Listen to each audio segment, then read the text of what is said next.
it's very important that a work of art can operate as a work of art. Certain important issues may be the starting point for the work, but it does need to stand as a work. And art to me is a form of poetry, really. And so it's very important that it works both visually and conceptually. And so conceptually, there may be serious issues there. But visually, I also always like that element of playfulness. I want a kind of a visceral response. There's a contradiction within the work, and paradox is something which is central to the way in which I work as well.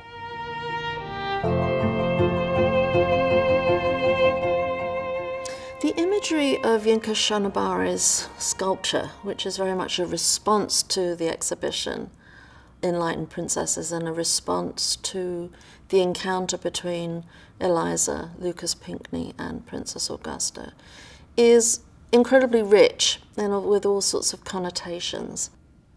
Eliza Lucas Pinckney actually was born in Antigua in the West Indies. Her father was a British Army officer. But they then travel to South Carolina and have plantations, and then her father had to return to Antigua. So at 16, Eliza was running the plantations in South Carolina. Eliza Lucas Pinckney was a great letter writer. She left tons of letters at her death, and she also wrote a memoir. But in one of the letters is actually describing her encounter and her meeting with Princess Augusta in 1753.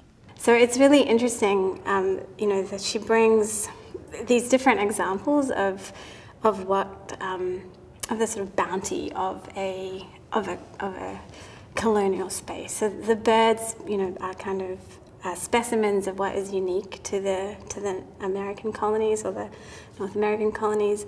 They show how the American colonies were a site of scientific interest. Science was a very important aspect of colonial expansion.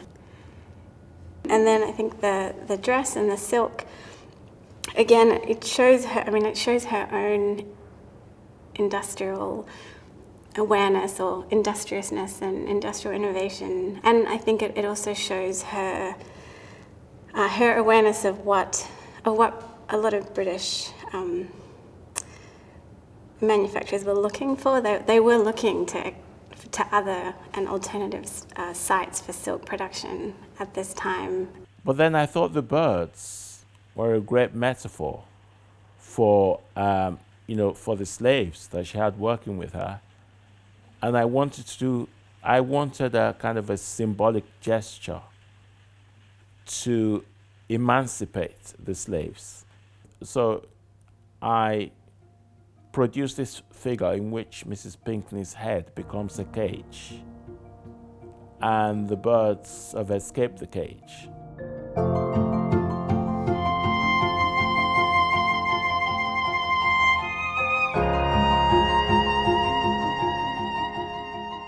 And she's wearing a dress based on the dress that she was wearing. And the dress is kind of this kind of indigo color.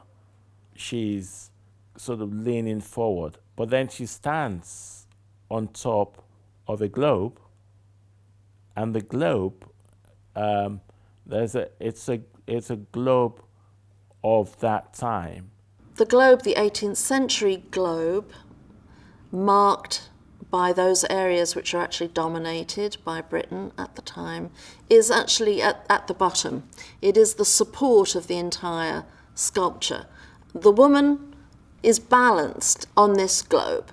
So certainly there is a power relation there.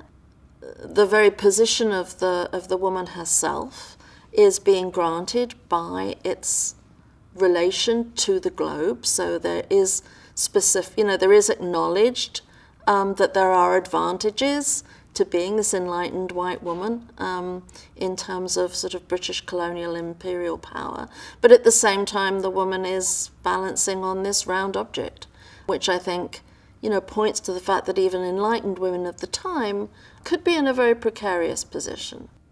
The globe doesn't actually move, even though it's a round object, and that should actually be against gravity. It should not really be possible. So there's a degree of magic about the piece. The impossible is sort of made possible in that sculpture.